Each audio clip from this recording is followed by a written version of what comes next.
नमस्कार, आपके अपने बिरवाल क्लासेस ऑनलाइन प्लेटफॉर्म पर आप सभी का स्वागत है। मैं हूं तरसेम बिरवाल। आज का विषय सेशन हिंदी विषय का टॉपिक क्रिया। आज हम क्रिया को पढ़ेंगे। इससे पहले हमने शुद्ध अशुद्ध, तत्सम तद्भव और संज्ञा, सर्वनाम और विशेषण को पढ़ा। और आज भी एक महत्वपूर्ण टॉपिक है जिससे प्रश्न हर बार एग्जाम में पूछा जाता है। आप देख लेना, आपके सामने कुछ प्रश्न लेकर के आए हैं जो एस्टेट में पहले 2017, 18, 19, 20, 21 में प्रश्न आए हैं। आपके सामने बिल्कुल बढ़िया कंटेंट होगा। आप एक बार देखो कि क्रिया से किस तरीके के प्रश्न पूछे जाते हैं। आप पहले देखना, 2017 एस्टेट में पूछा गया प्रश्न है क्रिया से। एस्टेट 2018 में पूछा गया, एस्टेट 2020 में पूछा गया, और एस्टेट 2020 में फिर पूछा गया, फिर एस्टेट 2021 में पूछा गया, एस्टेट 2021 में भी प्रश्न एक और पूछा गया, और उसके बाद एस्टेट 2022 में प्रश्न पूछा गया। इस तरीके से आपके सामने प्रश्न पूछे जाते हैं। आपको इसीलिए लिख करके दिया गया है कि आपको पता लगना चाहिए कि वाकई में हम अच्छा पढ़ रहे हैं, क्या यही कंटेंट है, क्या यहाँ से क्रिया से भी कोई प्रश्न आता है। आप देख लेना, ग्रुप डी के एग्जाम में भी आपको क्रिया का प्रश्न मिलेगा और एस्टेट में तो पक्का मिलेगा, दोनों में पक्का मिलेगा। इसमें थोड़ा टफ प्रश्न हो जाता है और ग्रुप डी में थोड़ा सा इससे आसान प्रश्न हो जाता है। तो आज हम क्रिया के बारे में पढ़ेंगे। क्रिया वाक्य में जिस शब्द या शब्द के समूह से वाक्य में जिस शब्द या शब्द के समूह से कार्य के करने या होने का बोध हो। वाक्य में जिस शब्द या शब्द समूह से कार्य के करने या होने का बोध हो उसे हम क्रिया कहते हैं। क्रिया के भेद हैं, कुछ तो रचना के आधार पर है, कुछ कर्म के आधार पर है, कुछ संरचना के आधार पर है और कुछ धातु के आधार पर। इस तरीके से प्रश्न पूछे जाते हैं। तो हम एक बार ये देख लेते हैं कि एस्टेट में किस तरीके से आप पहले जो एग्जाम में प्रश्न पूछे गए वो किस तरीके से आए हुए हैं। हम एक बार देखते हैं कि किस विकल्प में नाम धातु क्रिया है। ये 2 बार पेपर में आया, इससे नाम धातु वाला क्वेश्चन। नाम धातु क्रिया हम पढ़ेंगे कि नाम धातु क्रिया किसे कहते हैं, और इसमें ज्यादातर नाम धातु प्रत्यय का प्रयोग किया जाता है, पर जैसे हत्याया, फिल्माया, रतियाया, ऐसे इस तरीके से किया जाता है। तो हमने क्या बताना कि किस विकल्प में नाम धातु क्रिया है। तो नाम धातु क्रिया क्या धड़धड़ाहट में है, क्या खिलवाना में है, या उठना में है, या गरमाना में है। तो नाम धातु क्रिया किसमें है ये बताना है। तो दड़दड़ाहट में तो है नहीं है भाई, खिलवाना इसमें भी नहीं है, उठना नहीं, तो गरमाना में नाम धातु क्रिया। गरमाना, आना, गरम प्लस आना, गरमाना, तो इसमें धातु प्रत्यय का प्रयोग हुआ है। उसके बाद है ये एस्टेट 2017 में आया हुआ प्रश्न है। हम देखेंगे, पहले हमने प्रश्न देखे किस तरीके से आए हुए प्रश्न है, उसके बाद इसके बारे में पढ़ेंगे भी हम। वह दिन भर लिखता रहा, क्रिया विशेषण का भेद इंगित कीजिए। कि वह दिन भर लिखता रहा, दिन भर लिखता रहा, दिन भर, दिन की बात, दिन रात, नेक्स्ट डे, जो भी दिन आता है उसकी हम कब बात करते हैं, वो क्या है कि समय के अनुसार बात करते हैं। कि वह दिन भर लिखता रहा क्या दिन भर, दिन मतलब समय। क्रिया विशेषण का भेद इंगित कीजिए, इंगित मतलब दर्शाइए, बताइए। एस्टेट 2018 में आया हुआ प्रश्न है, क्या वो कालवाचक क्रिया विशेषण है, क्या वो रीतिवाचक क्रिया विशेषण है, क्या वो स्थानवाचक क्रिया। इसमें क्रिया और विशेषण, क्रिया विशेषण दोनों का प्रयोग किया है, क्या परिमाणवाचक क्रिया विशेषण है। तो इसमें कालवाचक क्रिया विशेषण है। दिन भर होता काल, समय। उसके बाद फिर एक प्रश्न फिर आया नाम धातु से। अब देखो आप, एस्टेट 2017 में नाम धातु से प्रश्न आया और फिर नाम धातु क्रिया नहीं है, तो एस्टेट 2020 में भी प्रश्न आया। तो नाम धातु क्रिया नहीं है, क्या लतियाना नाम धातु नहीं है, क्या सजाना, क्या जुठलाना या गलियाना, कौन सी नाम धातु क्रिया नहीं है। लतियाना ये नाम धातु क्रिया है, जुठलाना ये भी नाम धातु क्रिया, और गलियाना ये भी नाम धातु। सजाना कुछ नहीं होता, सजाना ये नाम धातु क्रिया नहीं है। उसके बाद है टहलना। टहलना स्वास्थ्य के लिए लाभकारी है, यहां तक का प्रयोग देखना है। टहलना स्वास्थ्य के लिए लाभकारी है, वाक्य में प्रयुक्त क्रिया है। ये एस्टेट 2020 का प्रश्न है। एस्टेट 2020 का प्रश्न है। टहलना स्वास्थ्य के लिए लाभकारी है, वाक्य में प्रयुक्त क्रिया है। क्या प्रेरणार्थक क्रिया है? प्रेरणार्थक क्रिया क्या होती है? जब हम किसी से कोई काम करवाते हैं, काम करने के लिए बोलते हो, प्रेरणार्थक होती है। तो ये तो है ही नहीं। संयुक्त क्रिया, संयुक्त क्रिया है जब दो क्रियाएं आपस में जुड़ करके कोई वाक्य बनाती है, ये भी नहीं है। रंजक क्रिया, रंजक क्रिया कहते हैं टहलना स्वास्थ्य के लिए लाभकारी है, जो जिसके बारे में सब कुछ कहा गया है। टहलना क्या है? टहलना स्वास्थ्य के लिए लाभकारी है। स्वास्थ्य के लिए लाभकारी क्या है? टहलना। तो इसका प्रयोग किया गया, तो ये रंजक क्रिया होती है। क्रियार्थक संज्ञा तो है ही नहीं। तो एस्टेट 2020 में प्रश्न पूछा गया, इसी तरीके से पूछा जा सकता है। टहलना स्वास्थ्य के लिए लाभकारी है, वाक्य में प्रयुक्त क्रिया है। रंजक क्रिया, रंजक क्रिया भी पूछा जाता है। उसके बाद किस विकल्प में सभी क्रियाएं अकर्मक हैं? अकर्मक क्रिया कौन सी होती है? सकर्मक और अकर्मक। अकर्मक कौन सी होती है? जिसमें कर्म नहीं होता। और सकर्मक कौन सी? जिसमें कर्म होता है। जिसमें कर्म की प्रधानता होती है वो कर्म सकर्मक क्रिया, और जिसमें कर्म की प्रधानता नहीं होती वो अकर्मक क्रिया। तो एस्टेट 2021 में प्रश्न पूछा गया कि किस विकल्प में सभी क्रियाएं अकर्मक हैं? अकर्मक मतलब जिसमें कर्म नहीं है। किस विकल्प में सभी क्रियाएं अकर्मक है? चलना, क्या चलना अकर्मक है? मुस्कुराना, क्या मुस्कुराना? खिलना, ये क्या? दौड़ना, रूठना, लिखना, हंसना, खाना, सोना, रोना, उठना, काटना। किस विकल्प में सभी क्रियाएं अकर्मक है? आप खुद देखना कि लिखना, लिखना ये सकर्मक क्रिया है। आप यहां से ऐसे कर सकते हो, तो दो तो हो नहीं सकता उत्तर, क्योंकि जो लिखना है ना, लिखना ये सकर्मक क्रिया है। और इसने क्या पूछा है कि किस विकल्प में सभी क्रियाएं अकर्मक हैं? अकर्मक, तो ये तो हो नहीं सकता। अब यहाँ देखते हैं, उठना, काटना, काटना, काटना भी कुछ ना कुछ तो काट रहा है, तो ये भी सकर्मक क्रिया है। उसके बाद हंसना, सोना, खाना, खाना, खाना भी क्या? कुछ ना कुछ तो खा रहा है।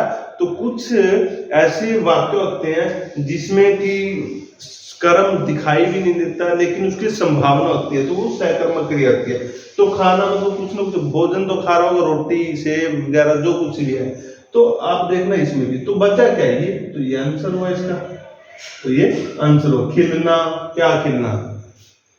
मुस्कुराना, क्या मुस्कुराना? चलना, क्या चलना? ये मतलब कोई भी करेक्ट नहीं है, इसके अंदर कर्म नहीं है, तो ये आंसर होगा। बहुत ही टफ क्वेश्चन है। इस तरीके से आपको, अगर आप इस तरीके से करोगे तो इसका आंसर कर सकते हो, नहीं तो आपसे ये क्वेश्चन गलत होगा।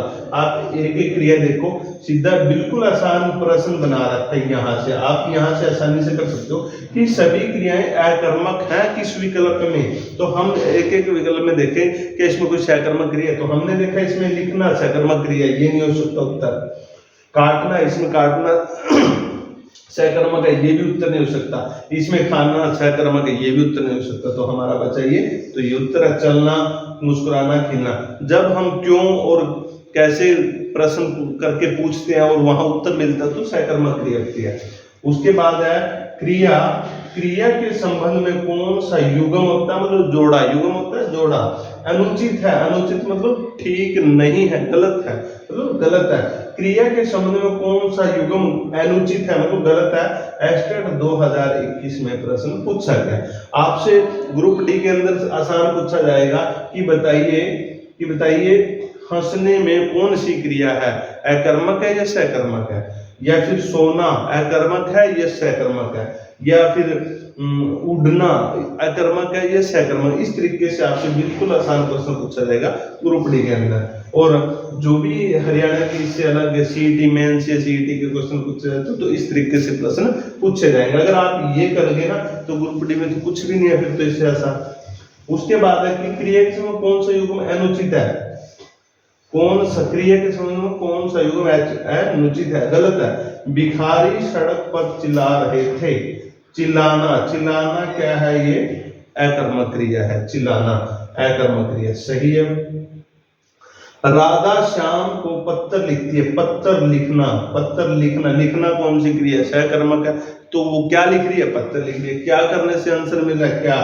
अब यहां देखो कि क्या कर रहे हैं, मतलब भिखारी सड़क पर चिल्ला रहे थे। क्या कर रहे थे? चिल्ला रहे थे। आंसर मिल रहा है। तो ये भी चिल्ला रहे थे, ये आंसर नहीं मिला। चिल्लाना क्या है? कुछ भी नहीं है, अकर्मक है। और पत्र लिख रहे थे, लिखती है, तो ये द्विकर्मक क्रिया है। राधा श्याम को, राधा एक कर्मक, श्याम द्विकर्मक। जो सकर्मक क्रिया होती है उसके वो दो प्रकार की होती है, एक कर्मक और एक द्विकर्मक। और ये क्या है कि राधा श्याम को पत्र लिख रही है। राधा और श्याम ये क्या है? दो है, तो दो द्विकर्मक सही है ये भी। बगीचे में मोर नाच रहा है, सकर्मक क्रिया। नाचना, हंसना, रोना, उड़ना ये अकर्मक क्रिया होती है, लेकिन यहाँ क्या दिया? सकर्मक। तो ये गलत हुआ, अनुचित है ये अनुचित है भाई। नीचे वाला देखने की जरूरत नहीं, वैसे फिर भी देख लेते हैं। वह विद्यालय से आकर खाना खाएगा। आकर खाना खाएगा पूर्वकालिक क्रिया, पूर्वकालिक क्रिया है। वह विद्यालय से आकर खाना खाएगा, ये पूर्व, पहले वो आया, पूर्व क्रिया हुई, फिर वो आकर खाना खाएगा, ये पूर्वकालिक क्रिया है। इसे पूर्वकालिक क्रिया कहते हैं। तो इसका आंसर क्या हुआ? 3। एस्टेट 2021 में ये प्रश्न आया। इस तरीके से आपको प्रश्न मिलेंगे, आपके सामने आईना है कि आप देखना कि एस्टेट में किस तरीके से प्रश्न पूछे जाते हैं, और ग्रुप डी में भी इसी तरीके से प्रश्न पूछे जाएंगे। उसके बाद है क्रिया की दृष्टि से, क्रिया की दृष्टि से असंगत विकल्प को चुनिए। मतलब क्रिया की दृष्टि से गलत कौन सा है ये बताना है। रमेश पत्र लिखवाता है, ये प्रेरणार्थक क्रिया होती है। प्रेरणार्थक क्रिया कौन सी होती है? जब किसी से कोई काम करवाता है, जैसे राम मोहन से लिखवाता है, राम मोहन से पढ़वाता है, तो ये प्रेरणा होगी ना, तो ये प्रेरणार्थक क्रिया है। रमेश पत्र लिखवाता है, तो प्रेरणार्थक क्रिया सही है भाई। उसके बाद है बालक छत पर खड़ा है, अकर्मक क्रिया। छत पर खड़ा है, खड़ना अकर्मक क्रिया है। इसमें क्या बताना है? क्रिया की दृष्टि से असंगत विकल्प चुनिए। असंगत बताना, ये दोनों तो सही है। एस्टेट 2022 में प्रश्न ये पूछा गया। अध्यापक बालक को हिंदी पढ़ा रहा है। अध्यापक और बालक दो की बात की तो द्विकर्मक क्रिया है, तो ये भी सही है। परिणीता जोर जोर से हंस रही है, सकर्मक। सकर्मक क्रिया, हंसना अकर्मक क्रिया होती है, तो ये यहाँ अनुचित हुआ, असंगत हुआ, गलत हुआ, तो ये गलत है भाई। परिणीता जोर जोर से हंस रही है, हंसना अकर्मक क्रिया होती है, और यहाँ क्या दिया गया? सकर्मक क्रिया, तो इसमें ये गलत हुआ।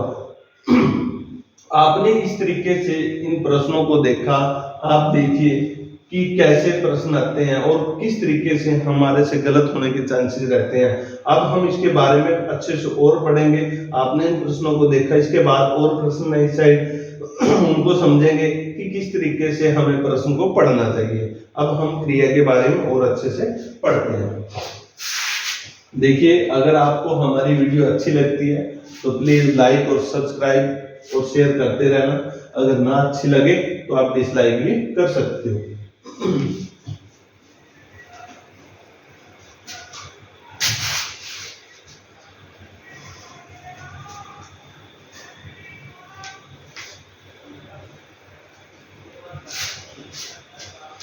अब हम देखते हैं कि क्रिया किसे कहते हैं। हमने पहले साथ ही साथ समझा भी, और अब एक बार और अच्छे से देखते हैं, उसके बाद कुछ प्रश्न देखेंगे।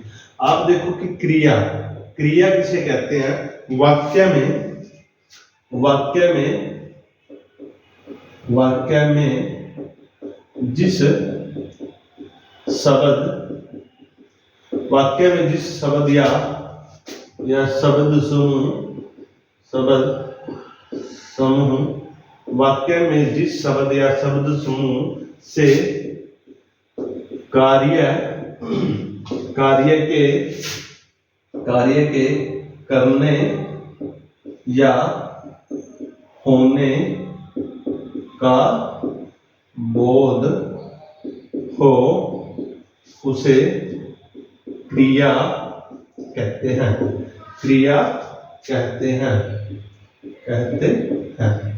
ये इसकी डेफिनेशन होगी। पूछा जा सकता है ग्रुप डी में कि इसमें से क्रिया की परिभाषा कौन सी है, लेकिन वैसे समझना जरूरी है, वैसे डेफिनेशन ज्यादा पूछी नहीं जाती। वाक्य में जिस शब्द या शब्द समूह से कार्य के करने या होने का बोध हो उसे क्रिया कहते हैं। जैसे उदाहरण के रूप में हम देखते हैं, जैसे मोहन खाना खाता है, मोहन खाना खाता है, और पुस्तक अलमारी पुस्तक अलमारी में है, पुस्तक अलमारी में है। आप देखिए कि वाक्य में जिस शब्द या शब्द समूह से कार्य के करने या होने का बोध हो उसे क्रिया कहते हैं। अब मोहन खाना खाता है, मोहन क्या कर रहा है? खाना खा रहा है।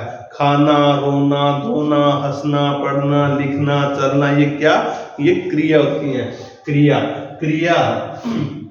जो क्रिया के मूल रूप को धातु कहते हैं। धातु से क्रियाएं बनती हैं, क्रिया के मूल रूप को धातु कहते हैं। अब देखो, पुस्तक अलमारी में है, पुस्तक कहाँ है? अलमारी में, मतलब किसी कार्य का होना है, ये होना। करना मतलब मोहन खाना खाता है, किसी कार्य के करने या होने का पता चले कि मोहन खाना खाता है। क्या करता है? खाना खाता है। खाना भी क्रिया है। पुस्तक अलमारी में है, पुस्तक अलमारी में कहाँ है? अलमारी में, तो ये वहां क्या हुआ? होना हुआ, अलमारी का होना। मतलब इस तरीके से क्रिया के बारे में उदाहरण पूछा जा सकता है, या आपसे क्रिया पूछी जा सकती है, कर्म पूछा जा सकता है। इस तरीके से आपसे इसके बारे में पूछा जाएगा। तो हमने परिभाषा को समझा और उदाहरण को देखा। इसके बाद हम क्रिया के जो भेद हैं उसके बारे में देखते हैं। क्रिया के भेद, जैसे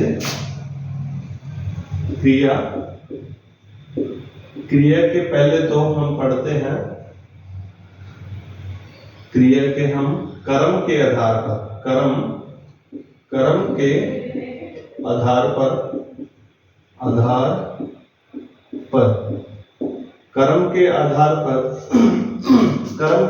क्रिया के दो भेद होते हैं।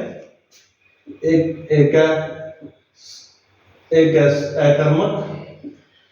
अकर्मक और एक होता है सकर्मक।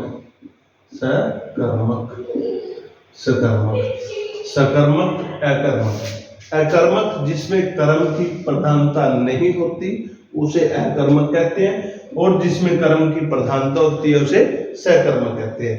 इसी तरीके से जो सकर्मक क्रिया, ये भी दो प्रकार की होती है। एक कर्म होता है इसमें, एक कर्म, और द्विकर्म। एक कर्म और द्विकर्म।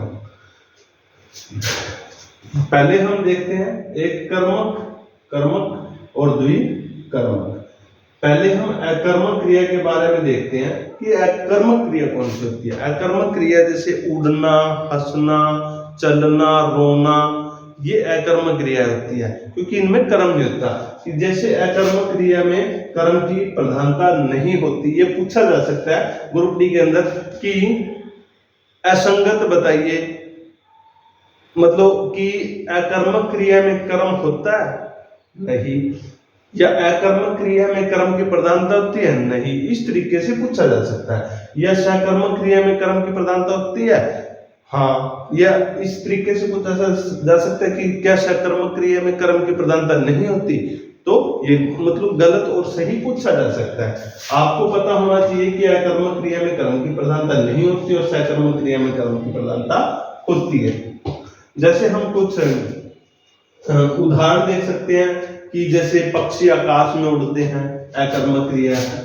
जैसे आकाश में पतंग उड़ रहा है, ये अकर्मक क्रिया का कैसे पता चला हमने? आप देखो, यहाँ हाथ रख करके प्रश्न कीजिए या यहाँ हाथ रख करके प्रश्न कीजिए, क्या आपको उत्तर मिलता है कि क्या उड़ रहा है? क्या उड़ रहा है। अगर यहाँ से कोई इससे अलग कोई आंसर आ रहा है तो वो सकर्मक हो सकती है, लेकिन अब आंसर ही नहीं आ रहा। पी, पतंग उड़ रहा है, मतलब क्या उड़ रहा है, इस तरीके से आप ये नहीं कह सकते कि पतंग, क्योंकि उड़ना है ना, तो उड़ना एक अकर्मक क्रिया है, तो यहाँ कोई भी कर्म की प्रधानता नहीं है। उड़ना क्या है, अकर्मक क्रिया है। अब जैसे राम रो रहा है, राम रो रहा है, राम रो रहा है, तो रोना, मैंने क्या बताया कि रोना अकर्मक क्रिया है, तो हम कैसे बताएंगे कि ये कौन सी क्रिया है, ये भी अकर्मक क्रिया है, क्योंकि रोना अकर्मक क्रिया होती है। और हम देख सकते हैं कि जैसे राम सो रहा है, राम सो रहा है, तो सोना भी कौन सी क्रिया है, सोना भी अकर्मक क्रिया है। तो इस तरीके से अकर्मक क्रिया से प्रश्न पूछे जाएंगे। आपने समझा कि अकर्मक क्रिया कौन सी होती है। उसके बाद सकर्मक क्रिया, सकर्मक क्रिया कौन सी होती है, जिसमें कर्म की प्रधानता होती है। जैसे कि राम पत्र लिखता है, तो देखिए कौन पत्र लिखता है, राम। कौन पत्र लिखता है, राम। यहां देखिए कौन पतंग उड़ा रहा है, कोई आंसर नहीं है।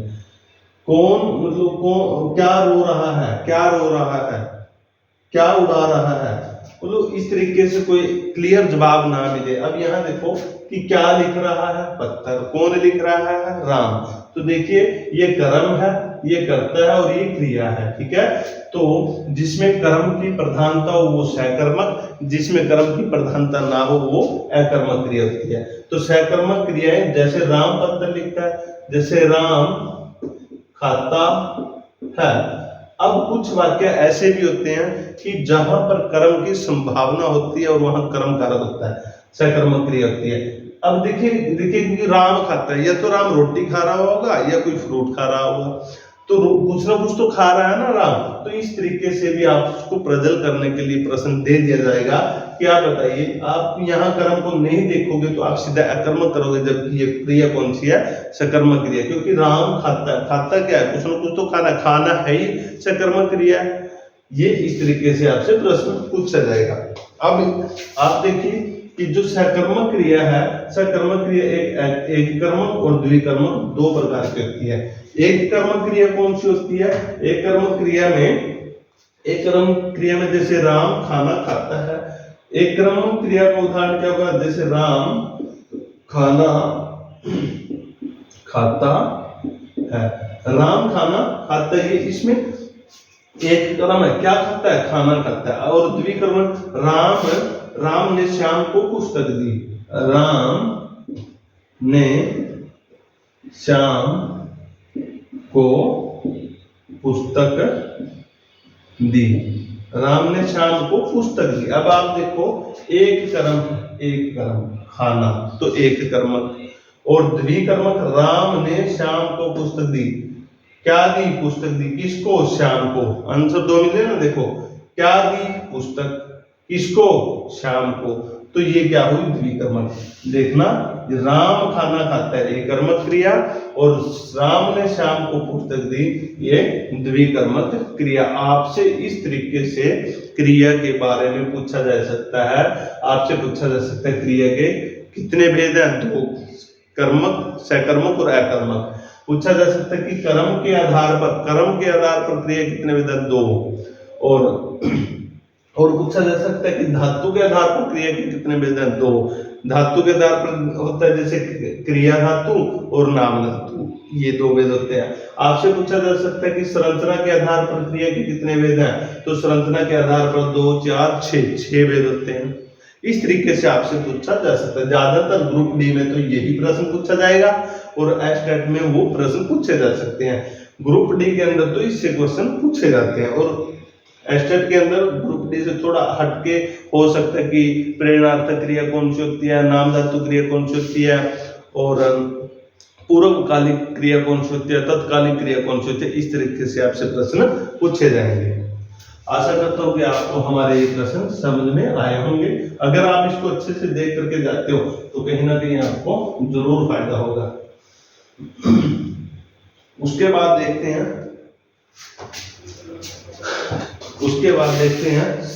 जो क्रिया मतलब संरचना के आधार पर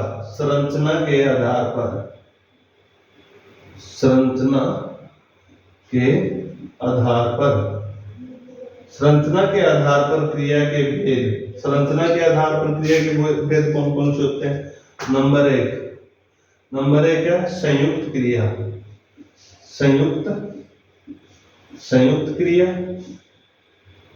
नंबर 2 प्रेरणार्थक क्रिया।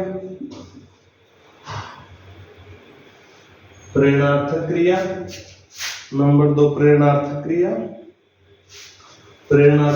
नंबर 3 है पूर्वकालिक क्रिया।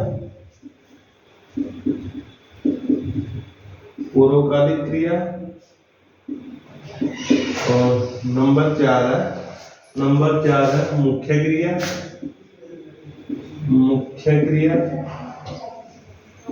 और नंबर 5 है मुख्य क्रिया, सहायक क्रिया।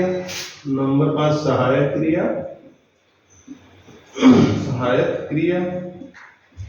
और नंबर 6 है तात्कालिक क्रिया। कौन सी है? तात्कालिक क्रिया। तात्कालिक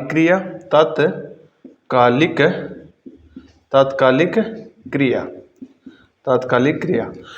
आपसे पूछा जा सकता है कि संरचना के आधार पर क्रिया के कितने भेद हैं? संयुक्त क्रिया, प्रेरणार्थक क्रिया, पूर्वकालिक क्रिया, मुख्य क्रिया, सहायक क्रिया, तात्कालिक क्रिया। इससे प्रश्न ज्यादातर पूछे जाते हैं। आपने एस्टेट में भी देखा होगा, ग्रुप डी में भी पूछा जा सकता है, एसएससी का सीटी मेन से जो भी एग्जाम है उसमें भी यहाँ से प्रश्न पूछे जा सकते हैं। अब आप देखिए कि संयुक्त क्रिया है, जो संयुक्त क्रिया, अब हम एक एक करके पढ़ते हैं। इसको देखिए, एक एक करके इसके बारे में हम समझते हैं। आपने देखा कि संयुक्त क्रिया, प्रेरणार्थक क्रिया, पूर्वकालिक क्रिया, मुख्य क्रिया, सहायक क्रिया और तात्कालिक क्रिया। अब हम इसको एक एक के बारे में समझते हैं।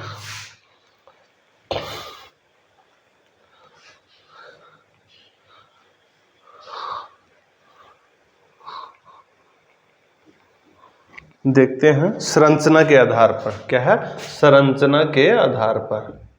संरचना के आधार पर संरचना। नंबर 1 है संयुक्त क्रिया। संयुक्त क्रिया कौन सी होती है? जब दो या दो से अधिक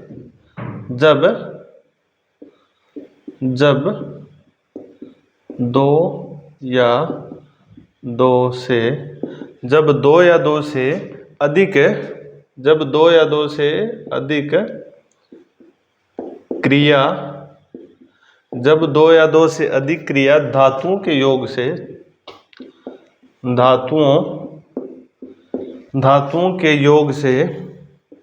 धातुओं के योग से क्रियापद बनता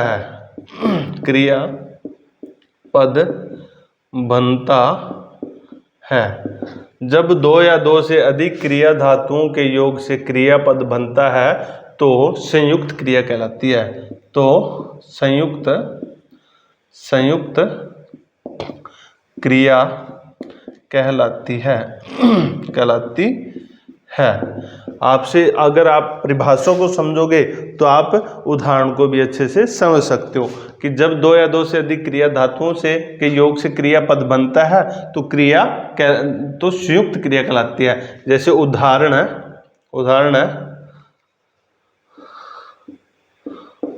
है कि वह खाना खा चुका होगा। वह संयुक्त क्रिया है। वह खाना खा चुका होगा। वह खाना खा चुका होगा। और पानी बरसने लगा। पानी बरसने लगा और दोपहर में लोग सो रहे होते हैं और दोपहर में लोग सो रहे होते हैं। ये संयुक्त क्रिया के उदाहरण। आपसे सीधा प्रश्न पूछा जाएगा कि बताइए संयुक्त क्रिया के कौन सा उदाहरण है, या पूछा जा सकता है उदाहरण देकर के कि वह खाना खा चुका होगा। ये कौन सी क्रिया है? संयुक्त क्रिया। पानी बरसने लगा कौन सी क्रिया है? संयुक्त क्रिया। और दोपहर में लोग सो रहे होते हैं कौन सी क्रिया? संयुक्त क्रिया। संयुक्त क्रिया क्या है? जब दो या दो से अधिक क्रिया, इसमें क्या है? खाना, ठीक है, मतलब खाना और चुका, ठीक है, खाना भी क्रिया हो और चुकना भी क्रिया है। खाना और चुकना, बरसना और लगना, और सोना और रहना, सो रहे, ये क्या है? एक दो मतलब संयुक्त, इकट्ठा होना। जब दो या दो से अधिक क्रिया धातुओं के योग से, धातु क्या आती है? क्रिया के मूल रूप को धातु कहते हैं, कि जब योग से क्रियापद बनता है, तो संयुक्त क्रिया कहलाती है। तो वह खाना खा चुका होगा, बरसने लगा और लोग सो रहे होते हैं। सोना होना, बरसना, लगना, खाना, चुकना, ये क्या है? संयुक्त है। योग से मतलब क्रिया धातुओं के योग से पद बनता है, पद बना है तो संयुक्त क्रिया कहलाती है। इस तरीके से आपसे ये उदाहरण पूछे जा सकते हैं कि आपको दे देंगे सीधी पानी बरसने लगा, तो आप फंस जाओगे जब तक इसकी परिभाषा को नहीं समझोगे और उसके उदाहरण को नहीं पढ़ोगे। तो आशा करता हूँ कि आपको ये समझ आया होगा।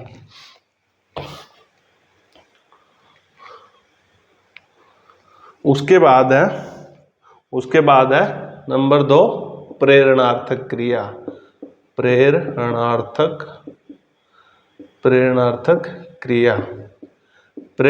क्रिया में क्या है? जहां कर्ता क्रिया न करके, जहां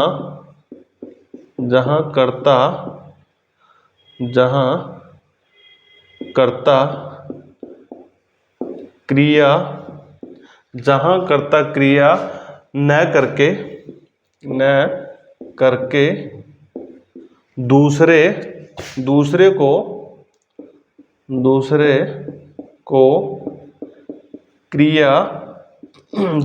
क्रिया करने की प्रेरणा देता है। दूसरे को क्रिया करने की प्रेरणा देता है, तो वह प्रेरणार्थक क्रिया कहलाती है। वह प्रेरणार्थक क्रिया कहलाती है। यहां से आपको प्रश्न पक्का मिलेगा।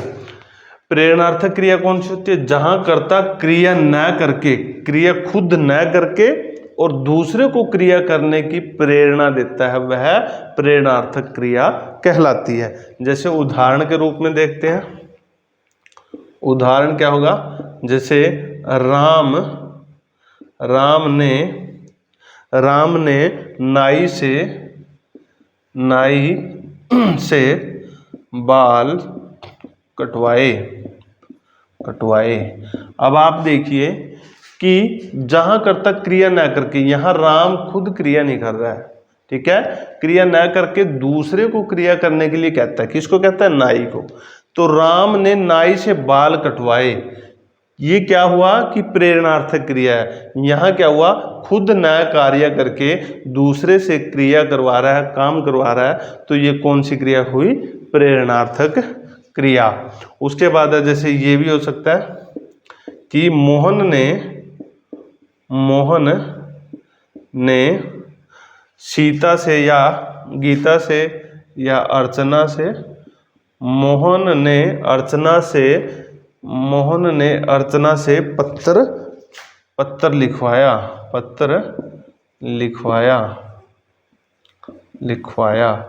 मोहन ने अर्चना से पत्र लिखवाया। मोहन क्या है? खुद मोहन है। अर्चना से किससे काम करवा रहा है? अर्चना से, यानी कि दूसरे से पत्र लिखवा रहा है। परिभाषा क्या है? जहां क्रिया न करके, जहां कर्ता कौन है? मोहन, और इसमें कर्ता कौन है? राम। क्या राम पत्र लिख रहा है? नहीं। क्या राम बाल काट रहा है? नहीं। तो राम ने नाई से बाल कटवाए, मोहन ने अर्चना से पत्र लिखवाया। तो परिभाषा क्या? जहां कर्ता क्रिया ना करके दूसरों को क्रिया करने के लिए कहता है, तो वहां पर प्रेरणार्थक क्रिया होती है। आपसे प्रश्न पूछा जा सकता है कि राम ने नाई से बाल कटवाए, कौन सी क्रिया? क्या संयुक्त क्रिया है? क्या प्रेरणार्थक क्रिया है? क्या तात्कालिक क्रिया? ये तीनों क्रियाएं हैं। इस तरीके से आपसे प्रश्न पूछा जाएगा, इसको आप ध्यान से पढ़िए। उसके बाद है पूर्वकालिक क्रिया। उसके बाद है पूर्वकालिक क्रिया। उसके बाद है पूर्वकालिक क्रिया। पूर्वकालिक क्रिया में क्या होता है? जब कर्ता एक कार्य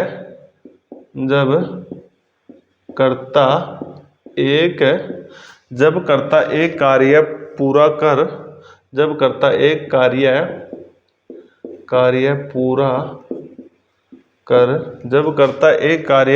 कर दूसरे को जब कर्ता एक कार्य पूरा कर उसी समय या उसी पल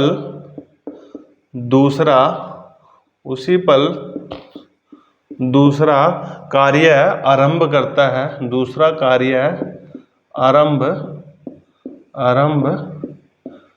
करता है।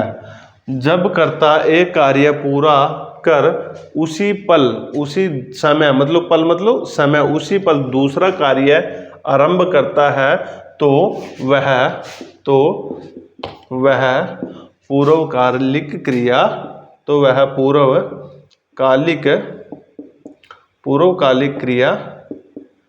कहलाती है। तो वो कौन सी क्रिया कहलाती है? पूर्वकालिक क्रिया।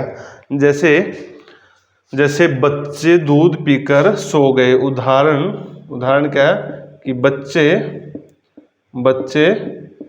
दूध पीकर सो गए। और राम खाना खाकर विद्यालय गया। राम खाना खाकर विद्यालय गया। यहाँ देखिए परिभाषा क्या है? पूर्वकालिक क्रिया, जब कर्ता एक कार्य पूरा कर उसी पल क्या है? उसी पल मतलब समय, उसी पल दूसरा कार्य आरंभ कर देता है, मतलब शुरू कर देता है। जब कर्ता एक कार्य पूरा करके उसी पल दूसरा कार्य आरंभ मतलब शुरू कर देता है, तो वह पूर्वकालिक क्रिया कहलाती है। जैसे बच्चे दूध पीकर सो गए। बच्चे ने क्या किया? दूध पिया और पीकर के सो गया। राम खाना खाकर विद्यालय गया। खाकर क्या? विद्यालय कब गया? खाकर, खाना खाकर। सोया कब? दूध पीकर। अब आप देखिए कि उसी समय उसी पल दूसरी क्रिया हो रही है, मतलब दूध पिया और सोया, मतलब पूर्वकालिक क्रिया क्या कहलाती है? कि जब एक कार्य पूरा कर उसी पल दूसरा कार्य आरंभ होता है। क्या होता है कि पीने के बाद दूसरा कार्य क्या आरंभ हुआ? सो गया। खाकर क्या हुआ? विद्यालय गया। तो ये क्या है कि पूर्वकालिक क्रिया के उदाहरण। आपसे पूछा जा सकता है कि बच्चे दूध पी करके सो गए, क्रिया कौन सी है? संरचना के आधार पर कौन सी क्रिया है? ये पूर्वकालिक क्रिया। राम खाना खाकर विद्यालय गया, तो कौन सी क्रिया है? कि ये पूर्वकालिक क्रिया। आप इस तरीके से इसको समझिए। बहुत थोड़ा ये टफ टॉपिक है। अगर आप इसको इस तरीके से प्यार से देखोगे और समझोगे एक बार अच्छे से, तो मैं मानता हूं कि आप गलत नहीं करोगे। उसके बाद है मुख्य क्रिया और सहायक क्रिया। उसके बाद है मुख्य क्रिया और सहायक क्रिया, और सहायक क्रिया। मुख्य क्रिया और सहायक क्रिया, इसमें क्या होता है, मुख्य क्रिया और सहायक क्रिया में, मुख्य क्रिया से, मुख्य क्रिया के अर्थ में, मुख्य क्रिया, मुख्य क्रिया के अर्थ में, मुख्य क्रिया के अर्थ में, मुख्य क्रिया के अर्थ में क्या होता है, जब मुख्य क्रिया के अर्थ में सहायता करने वाला, सहायता करने वाला, मुख्य क्रिया के अर्थ में सहायता करने वाला क्रियापद, क्रियापद सहायक, सहायक क्रिया कहलाता है, कहलाता है। ये दोनों पढ़ी जाती हैं, मुख्य क्रिया सहायक क्रिया। इसमें ज़्यादातर सहायक क्रिया के बारे में पूछा जाता है कि मुख्य क्रिया के अर्थ में सहायता करने वाला क्रियापद सहायक क्रिया कहलाता है। उदाहरण कैसे, उदाहरण है कि मैं गया हुआ था, मैं गया हुआ था, और मैं गया हुआ था, और राम सुन रहा था, राम सुन रहा था, राम सुन रहा था। अब आप देखिए कि क्रिया में, जो मुख्य क्रिया में सहायक क्रिया कौन सी है, यहाँ पूछा जा सकता है कि सहायक क्रिया कौन सी है और मुख्य क्रिया कौन सी है। इसमें क्या है कि जो गया हुआ, गया कौन सी क्रिया है, मुख्य क्रिया है, गया। इसमें पूछा जा सकता है कि मुख्य क्रिया कौन सी है, मुख्य क्रिया गया है, गया ये मुख्य क्रिया है। और हुआ कौन सी क्रिया है, हुआ ये सहायक क्रिया है, मतलब हुआ सहायक क्रिया है। आपसे पूछा जा सकता है कि ये कौन कौन सी क्रिया है सहायक। कि मैं गया हुआ था, आपसे ये पूछा जा सकता है कि गया कौन सी क्रिया है, गया मुख्य क्रिया है। हुआ था, हुआ कौन सी क्रिया है, हुआ सहायक क्रिया है। इस तरीके से आपसे प्रश्न पूछा जाए। उसके बाद जैसे राम सुन रहा था, राम सुन रहा था, तो सुन कौन सी क्रिया है, सुन मुख्य क्रिया। कितना आसान है, सुन मुख्य क्रिया है। और रहा था, रहा कौन सी क्रिया, सहायक क्रिया, सहायक क्रिया। इस तरीके से आपसे प्रश्न पूछा जाएगा कि मुख्य क्रिया और सहायक क्रिया कौन सी होती है। मुख्य क्रिया के अर्थ में सहायता करने वाला क्रियापद सहायक क्रिया कहलाता है। उदाहरण है, मैं गया हुआ था, उदाहरण मतलब गया हुआ था, गया कौन सी क्रिया, मुख्य क्रिया। हुआ कौन सी क्रिया, सहायक क्रिया। राम सुन रहा था, सुन रहा कौन सी है, सुन कौन सी क्रिया, मुख्य क्रिया, और रहा कौन सी है, सहायक क्रिया। आप इस तरीके से इसको ध्यान से समझिएगा। उसके बाद है, हम पढ़ते हैं तात्कालिक क्रिया। उसके बाद बची है तात्कालिक क्रिया। तात्कालिक क्रिया, तात्कालिक क्रिया में क्या पढ़ेंगे, पहली क्रिया के घटने के बाद, पहली क्रिया के घटने के, पहली क्रिया के घटने के तत्काल बाद, पहली क्रिया के घटने के तत्काल बाद दूसरी क्रिया के घटने का बोध होना, बाद दूसरी क्रिया के घटने का बोध होना,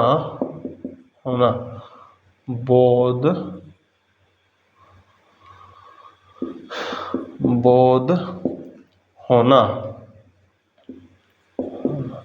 ये कौन सी क्रिया कहलाती है, तात्कालिक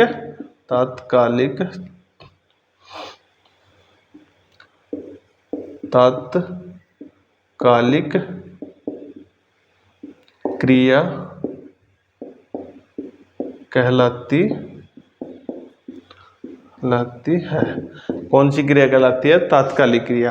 तात्कालिक क्रिया पहली क्रिया के घटने के तत्काल बाद दूसरी क्रिया के घटने का बोध होना तात्कालिक क्रिया कहलाती है। उदाहरण कौन सा है, उदाहरण के रूप में जैसे वह खाना खाते ही सो गया, वह खाना खाते ही सो गया, वह खाना खाते ही सो गया, और वह नहाते ही मंदिर चला गया, वह नहाते ही मंदिर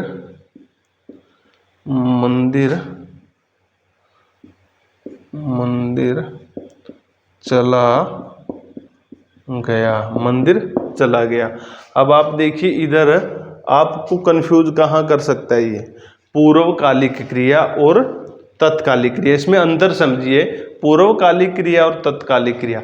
अब जैसे यहाँ देखिएगा, एक उदाहरण लेते हैं एक्स्ट्रा इसको अच्छे से समझने के लिए, कि जैसे बच्चा, मतलब राम खाना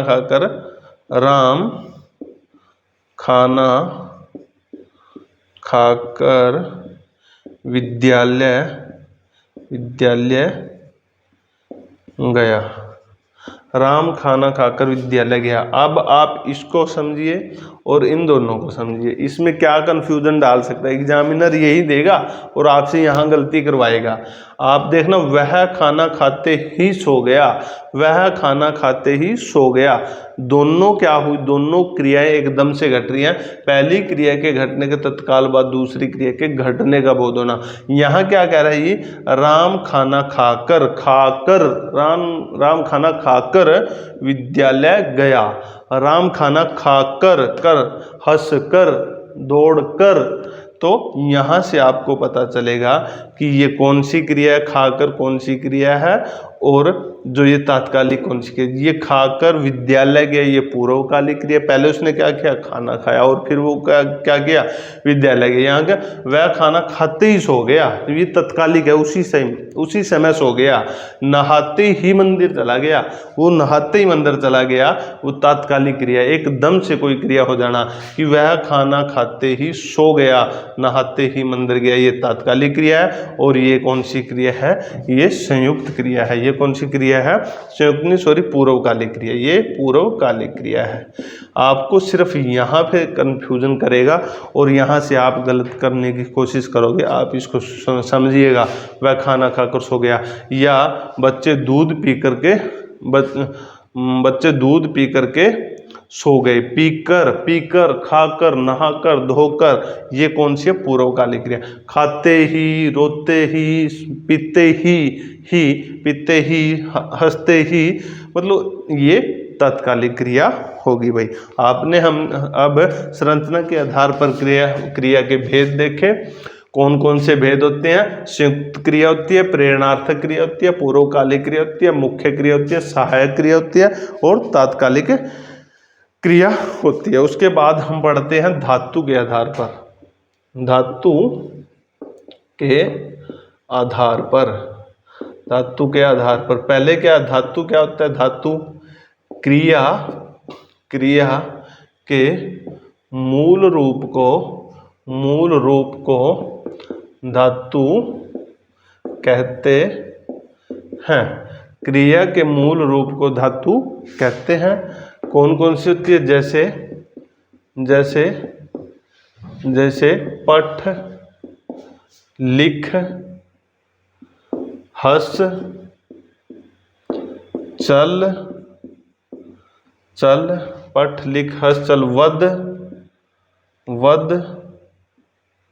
वद, क्रीड, और जैसे अस,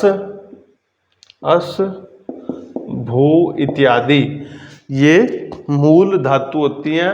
क्रिया के मूल रूप को धातु कहते हैं। उसके बाद क्रिया के आधार पर धातु के आधार पर क्रिया के भेद कौन कौन से हैं, धातु के आधार पर क्रिया के भेद कौन कौन से, एक है क्रिया धातु, एक है क्रिया धातु जिससे बहुत कम प्रश्न पूछे जाते हैं, और एक है नाम धातु जिससे बहुत ज़्यादा प्रश्न पूछे जाते हैं। नाम धातु क्रिया। अब हम क्रिया के बारे में तो हम जान ही सकते हैं, पठ क्रिया होती है, लिख क्रिया होती है, हस, चल, ये पूछा जा सकता है। लेकिन इससे क्वेश्चन क्या है, नाम धातु क्रिया कौन सी होती है,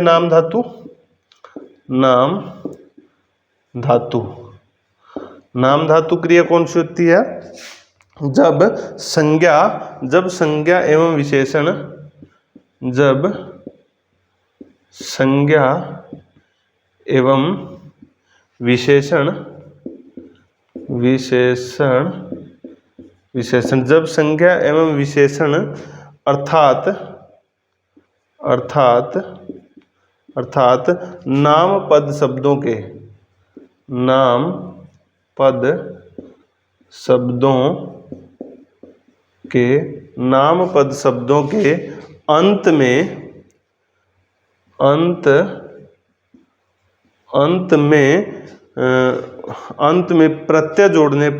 अंत में प्रत्यय जोड़ने पर,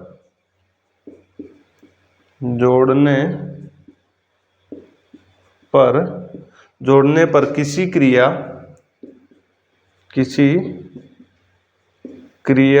शब्दों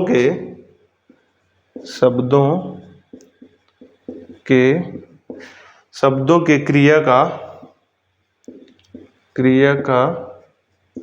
निर्माण होता है।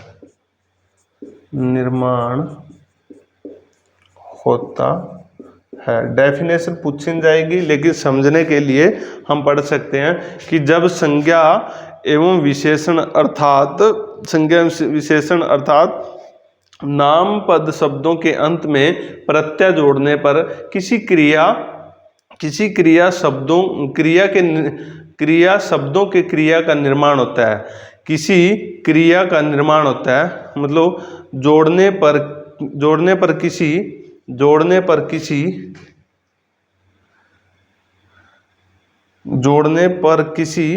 क्रिया का निर्माण होता है। जोड़ने पर किसी क्रिया का निर्माण होता है। नाम पद शब्दों के अंत में जब संज्ञा एवं विशेषण अर्थात नाम पद शब्दों के अंत में प्रत्यय जोड़ने पर किसी क्रिया का निर्माण होता है। जब संज्ञा एवं विशेषण अर्थात नाम पद शब्दों के अंत में प्रत्यय जोड़ने पर किसी क्रिया का निर्माण होता है तो उसे नाम धातु क्रिया कहते हैं। उदाहरण कौन कौन से हैं नाम धातु के? उदाहरण देखते हैं। उदाहरण है जैसे हथियाया उदाहरण है, और फिल्माया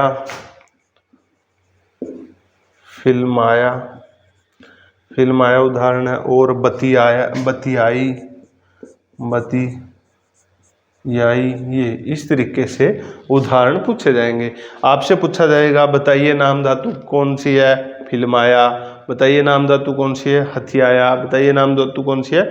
बतियाई। इस तरीके से ये क्या हुआ? ये प्रत्यय जोड़ने पर किसी क्रिया का निर्माण होता है। इसमें हाथ है और प्रत्यय जुड़ा है। हथियाया, फिल्म आया, फिल्माया, बतियाई, बतियाया।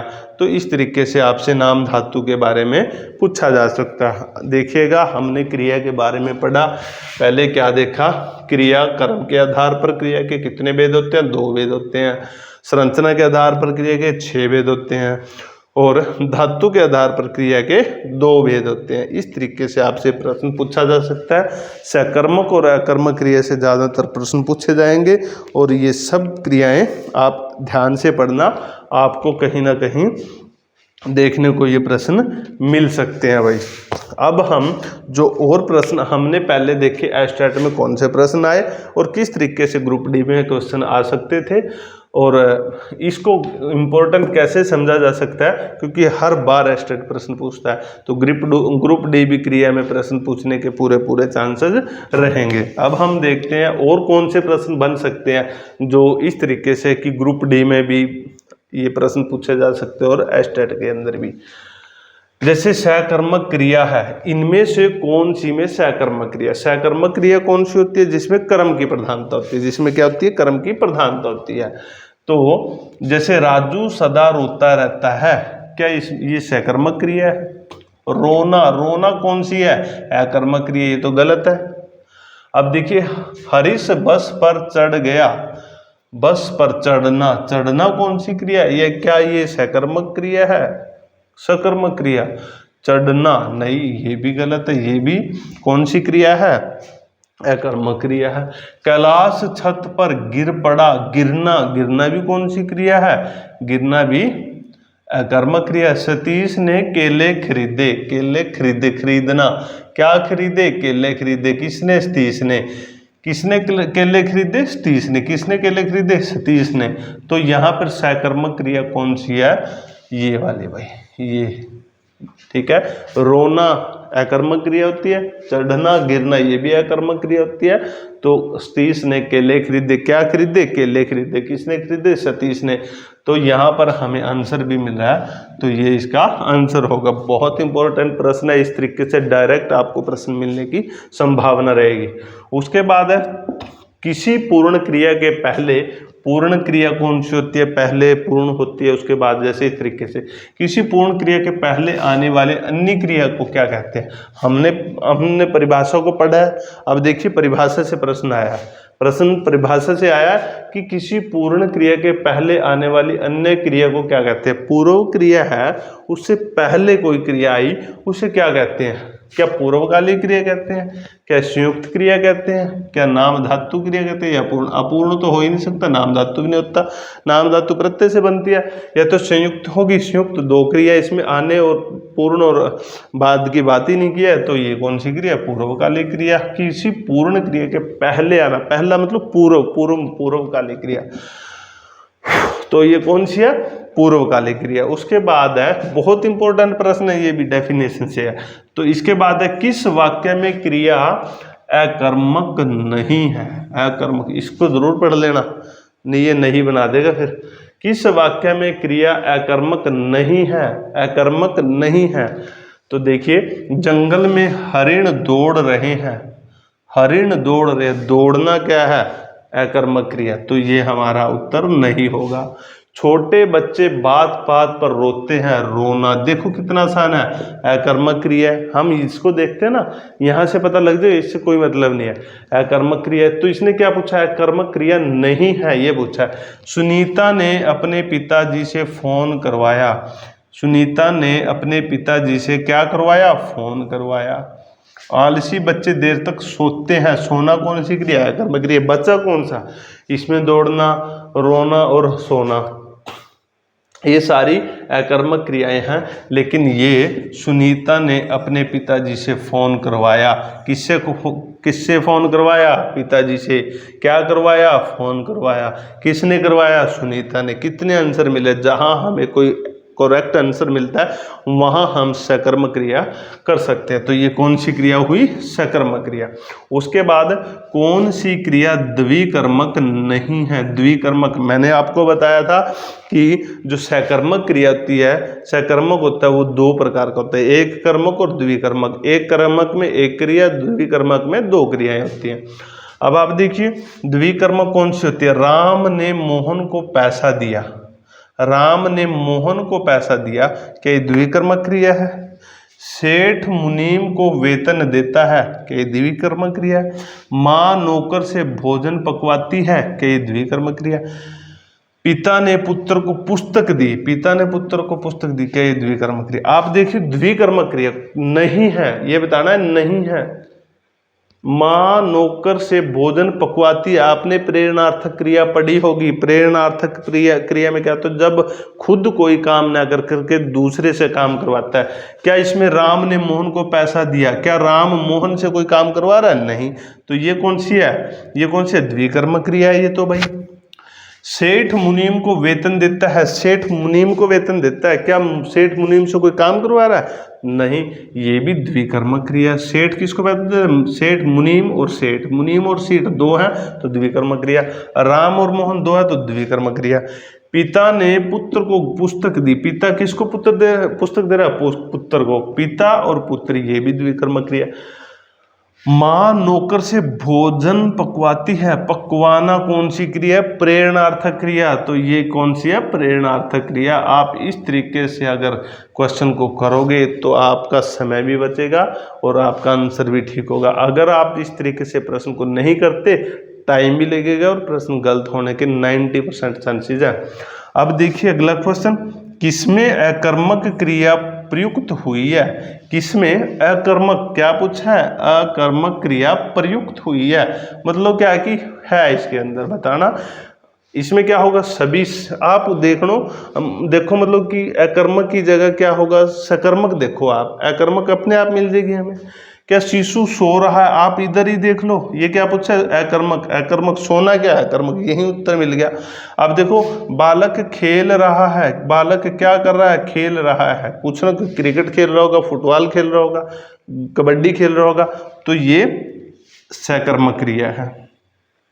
छात्र पढ़ रहा है, कुछ तो पढ़ रहा है, पाठ पढ़ रहा है, ऐसे पढ़ रहा है, इंग्लिश पढ़ रहा है, हिंदी पढ़ रहा है, तो ये भी सकर्मक क्रिया। छात्र लिख रहा है, पत्र लिख रहा है, पाठ लिख रहा है, आंसर लिख रहा है, तो ये भी सकर्मक क्रिया। तो हमारी बच्ची कौन सी? ये कौन सी है? ये अकर्मक क्रिया। आप इस तरीके से अगर प्रश्न को करते हो तो मैं मानता हूं कि आपके प्रश्न गलत होने के कोई चांसेस नहीं रहेंगे और समय भी बचेगा। उसके बाद देखते हैं सकर्मक क्रिया। सकर्मक क्रिया का वाक्य कौन सा है? निम्नलिखित में से सकर्मक क्रिया का वाक्य बताइए। सकर्मक। अब हम फिर देखते हैं, अब हम देखते हैं अकर्मक वाले, हमें सकर्मक अपने आप मिल जाएगा। अब देखते हैं कि राम सो रहा है। हाँ, क्रिया सकर्मक बताने। मंदाकिनी सोती है, सोती कौन सी है भाई? सोती अकर्मक क्रिया है, तो ये तो सकर्मक पूछ रहा है, ये तो नहीं होगा आंसर। बालिका निबंध लिख रही है, इसको देखते हैं क्या लिख रही है? निबंध। देखते हैं भाई, अगला देखते हैं पहले। पक्षी आकाश में उड़ते हैं, उड़ना क्या है? अकर्मक है, ये भी आंसर नहीं होगा। उसके बालक खिलौना पाकर हंसता है, हंसना कौन सी है? अकर्मक क्रिया है। तो अब देखियो बच्ची कौन सी? ये निबंध लिखना। क्या लिख रही है? निबंध लिख रही है, निबंध लिख रही है, को क्या लिख रही है? निबंध। तो आंसर मिल रहा है, तो ये सकर्मक क्रिया है, सकर्मक। आप इस तरीके से इसको ठीक कर सकते हो। सकर्मक क्रिया कौन सी है? बालिका निबंध लिख रही है, राम निबंध लिख रहा है, मोहन निबंध लिख रहा है। इस तरीके से आप इसको प्रश्न को कर सकते हो। उसके बाद है राम सो रहा है। राम सो रहा है वाक्य में क्रिया का भेद है। आप बताइए कौन सा है? सोना कौन सी क्रिया है? कितनी बार बता चुका हूं, सोना, हंसना, रोना, उड़ना, ये कौन सी क्रियाएं हैं? ये कौन सी क्रियाएं हैं? अकर्मक क्रियाएं। देखो ऊपर ही आंसर है सोना, बस हम किस पे जाएंगे? अकर्मक पे जाएंगे। सकर्मक हो ही नहीं सकती है, क्योंकि सोना तो सकर्मक है ही नहीं, प्रेरणा वाली तो कोई बात ही नहीं, द्विकर्मक भी नहीं है इसमें। ठीक है, आंसर ऊपर ही है। इतना आसान ग्रुप डी में ऐसे ही प्रश्न पूछा जा सकता है। और निम्न में अकर्मक क्रिया है, बताओ। अकर्मक बतानी है। हमने कितनी बार बताया?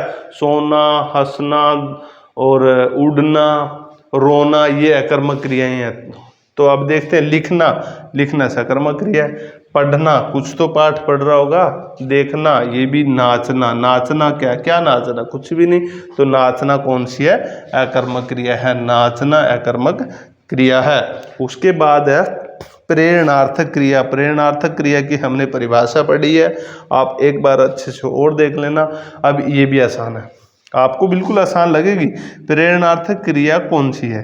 निम्नलिखित में से प्रेरणार्थक क्रिया कौन सी है? कपिल कभी का उठ चुका है। चुका है नहीं, चुके में तो कोई प्रेरणा नहीं है। किसान खेत के पेड़ कटवा चुका है।